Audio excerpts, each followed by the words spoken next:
இலங்கையின் வடபகுதி மற்றொரு இடத்தில் மனித எலும்புக்கூடுகள் மீட்கப்பட்டிருக்கின்றன. யாழ்ப்பாணம் ஊர்காவற்றுறை கடற்கரை பகுதியிலேயே இந்த மனித எலும்புக்கூடுகள் மீட்கப்பட்டுள்ளதாக தெரிவிக்கப்படுகிறது. அண்மையில் கட்டிடம் ஒன்றை நிர்மாணிப்பதற்காக தளம் வெட்டும் போது மனித எலும்புக்கூடுகள் தென்பட்டன. இதனையடுத்து இன்று நீதிவான் முன்னிலையில் அங்கு அகழ்வு பணிகள் ஆரம்பிக்கப்பட்டன. இதன் போது மனித எலும்புக்கூடு ஒன்று மீட்கப்பட்டு அது ஆய்வுக்கு அனுப்பி வைக்கப்பட்டுள்ளதாக தெரிவிக்கப்படுகிறது. வடக்கிலும் கிழக்கிலும் பல்வேறு பகுதிகளில் புதிய கட்டிட நிர்மாணங்களின் போது இவ்வாறான எலும்புக்கூடுகள் மீட்கப்படுவதும் பின்னர் அகழ்வு பணிகள் இடம்பெறுவதும் வழக்கமான ஒன்றாக மாறியிருக்கிறது.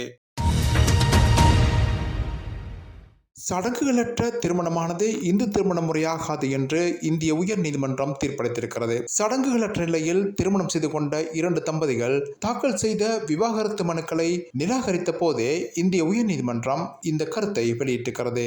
அதன்படி திருமணம் என்பது ஒரு புனிதமான நிகழ்வாகும். இதனை ஆடல் பாடல் உணவு பரிமாறல் என்பதற்கு அப்பாற்பட்டு ஒரு புனிதமான சடங்காக கருதப்பட வேண்டும். எனவே சடங்குகளற்ற திருமணம் இந்து திருமணம் என்ற முறைக்குள் வராது என்று உயர்நீதிமன்றம் குறிப்பிட்டிருக்கிறது.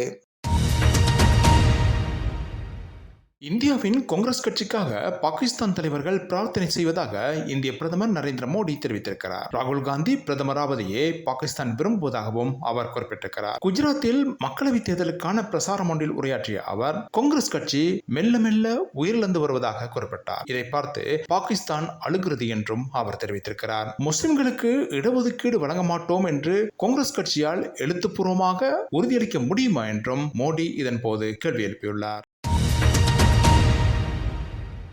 பாகிஸ்தானில் இந்து சிறுமிகள் மதமாற்றம் செய்யப்படுவதாக அந்த நாட்டின் நாடாளுமன்றத்தில் குற்றம் சுமத்தப்பட்டிருக்கிறது.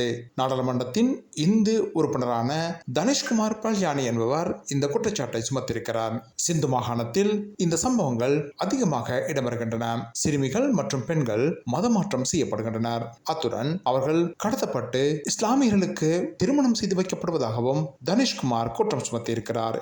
எனினும் இந்த விடயத்தில் பாகிஸ்தானிய அரசு இதுவரை நடவடிக்கை எதனையும் எடுக்கவில்லை என்றும் அவர் குற்றம் சுமத்தியிருக்கிறார். பாகிஸ்தானில் இந்துக்கள், கிறிஸ்தவர்கள் மற்றும் சீக்கியர்கள் சிறுபான்மையினராக வாழ்கின்றனர். இந்நிலையில் அவர்களுக்கு எதிராக தொடர்ந்தும் மனித உரிமை மீறல்கள் மேற்கொள்ளப்பட்டு வருவதாக சர்வதேச அமைப்புகளும் குற்றம் சுமத்தி வருகின்றன.